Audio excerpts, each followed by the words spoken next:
welcome back to another video. So kaya nakikita nyo, nagigisa ako ng sibuyas bawang kasi ngayon ang lulutuin ko ay ginataang tilapia. So balik kong ginataang tilapia ko guys, ang ihalo ko lang ay sitaw kasi nga hindi man ako makahanap ng kalabasa dito yung kulay orange ba. Ang hirap maghanap.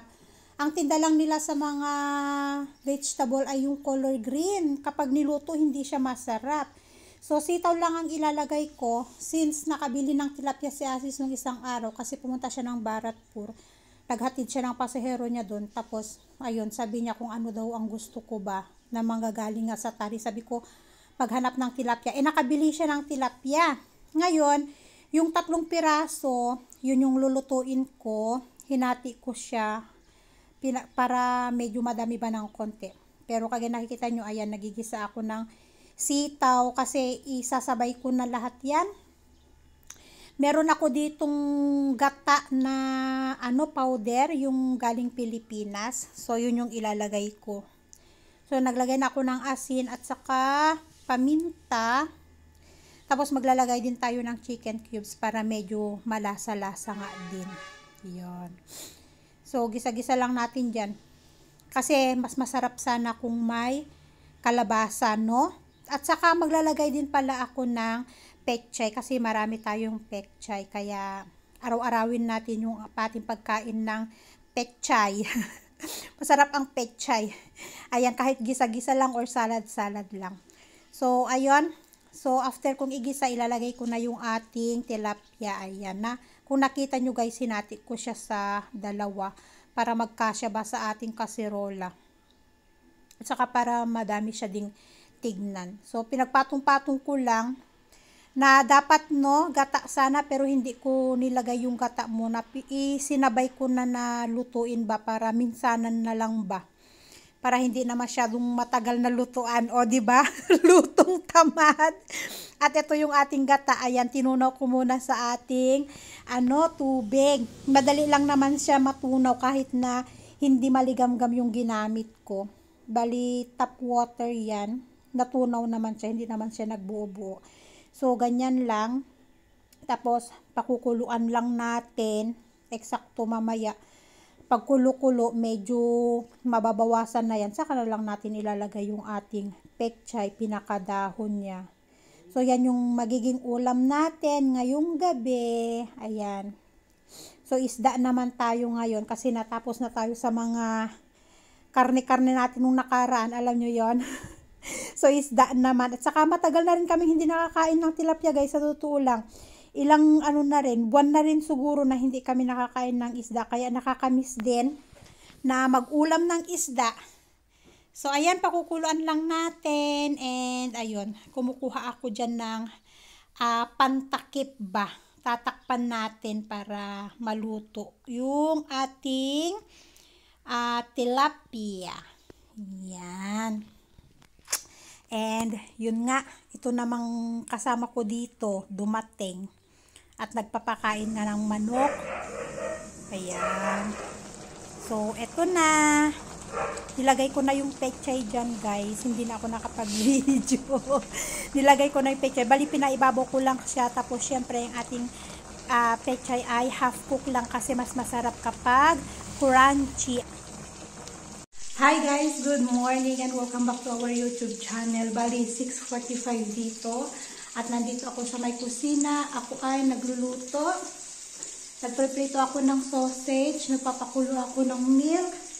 At magluluto din ako ng 2 itlog. At mamaya sasangkag ako ng kanin. So, yan yung magiging agahan. Mamaya, so maaga akong nagising para magluto nga nito kasi pakakainin ko si Asher bago pumasok. Tapos ako kakain din. So, ayan. Mamaya gising na yung isa, mga bandang alas 7.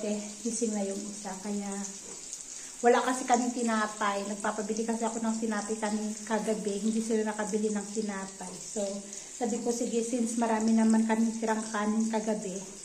So, sabi ko, magsasangad na lang ako para makakain ng agahan mamaya. And yun, December 1 na. Merry Christmas na. 24 days to go. Ayan, Christmas na. Merry Christmas sa inyong lahat in advance. Ang bilis ng panahon. Alam nyo yun? Mag-2024 na. Matatapos ng 2023. At mag-2024 na. Ayan yung gatas. Pinapakuluan ko. And yun guys, magluluto lang ako saglit. At balikan ko kayo later. Mag-spray si Asis ng pananim. Kaya sabi niya sa akin, kung gusto ko daw mag-harvest na ako ngayon ng gulay kasi nga, after 3 days na ulit bago ma-harvestan niyang pechay. Eh sabi ko, mag-harvest na ako, ilalagay ko siya sa freezer para may pang-ulam kami nitong mga susunod na araw habang hindi pa siya pwedeng harvestan. So ang gagawin ko, pinapatuyo ko siya guys ng konti. Ngayon, maghihiwalay ako ng isang tali.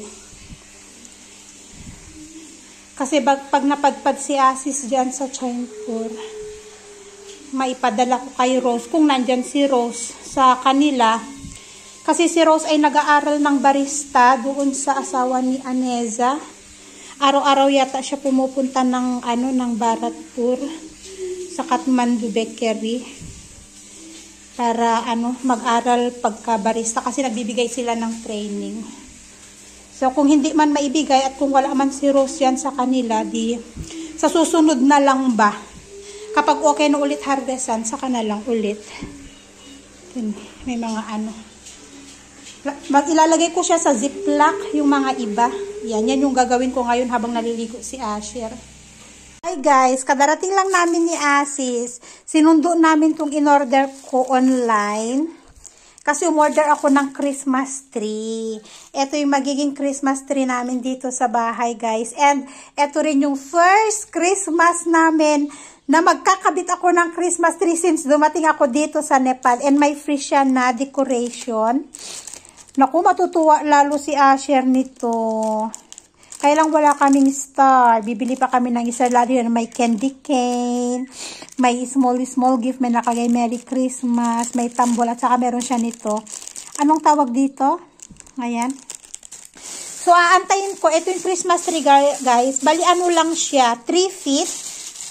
Pwede na to. 3 feet siya. Ilalagay ko dito. Ilalagay ko dyan. Tatanggalin ko yan. Tatanggalin ko yung plancha at saka ito. Para dyan natin ilalagay. And, meron din naman tayong Christmas light. Ito, yung mga Christmas light natin. Ayan. Ipapatanggal ko kay Asis yung mga pinag-connect niya. Bali, gagamit siguro tayo ng 2. Dadamihan natin ng Christmas light para magandang tignan. Oh. So, aantayin ko lang si Asher kasi excited yun guys mag-assemble ng Christmas tree. Parating na rin naman siya. Kaya, antayin natin si Asher bago natin i-assemble ang ating Christmas tree. Maliit na Christmas tree. Not all up. Also down. Put also down. Nagde-decorate na si Asher ng Christmas tree niya. No, not there. Here, oh. Center also. You put some at the center. May ibinigay kasi kulang pa. Magdadagdag. This one also. Put here. This one turn like this. Look, oh. There's no decoration on this side, oh. Put some. Yes. And some, some gift. Punta kami ng mamaya, guys. Kulang yung decoration, yung free na decoration niya, kulang.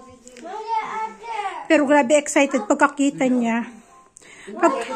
Yes. Put it there. Pagkakita niya, tuwang-tuwa siya. 3 feet yan. Okay lang. Don't touch Santa. Ay, sus, hinalikan pa si Santa. Yes, soft. Diyan, eksakto dyan, oh. Tingnan nyo. Oh, diba? Yan. Diyan ang pwesto niyan. Get down, anak ko. Naglalagay tayo ng light. So, ayan na po yung ating maliit na Christmas tree. Kulang ang dekorasyon. Dagdagan natin, guys. May nakalagay doon. Nilagay ko sa taas yung Merry Christmas. Tapos, ayan, nagpailaw din tayo. Bali, dagdagan natin ng pabitin. Kasi, yung free na pabitin, konti lang pala siya. Hindi siya ganun kadami. Kaya, dagdagan na lang natin. At saka, naghahanap si Asher ng star daw. Pero at least, meron na tayong konting pailaw dito sa bahay. Merry Christmas na talaga.